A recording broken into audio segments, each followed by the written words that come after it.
छोले 2-3 पाण्याने धुवून घेतले।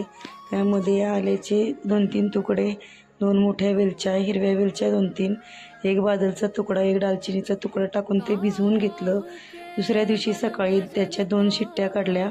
आपल्याला ते पूर्ण शिजवायचं नाही आहे, त्यामुळं 2च शिट्ट्या मी काळ्या कुकरमध्ये काढलेल्या आहेत।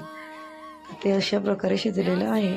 त्यासाठी लागणारा मसाला 2 कांदे भाजून घेतलेले आहेत। त्यामध्ये टोमॅटो, सुकं खोबरं, लसूण, कोथिंबीर आणि आल्याचा 1 तुकडा घेऊन त्याची पेस्ट तयार केली।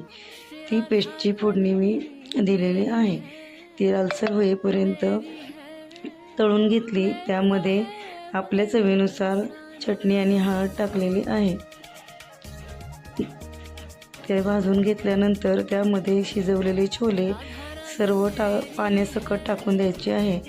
त्यामध्ये चवीनुसार मीठ घालावे आणि झाली तर मग छोले तुम्ही पण बनवून बघा आणि मला नक्की कमेंट करून सांगा कशी आहे ही छोलेची रेसिपी। थँक्यू।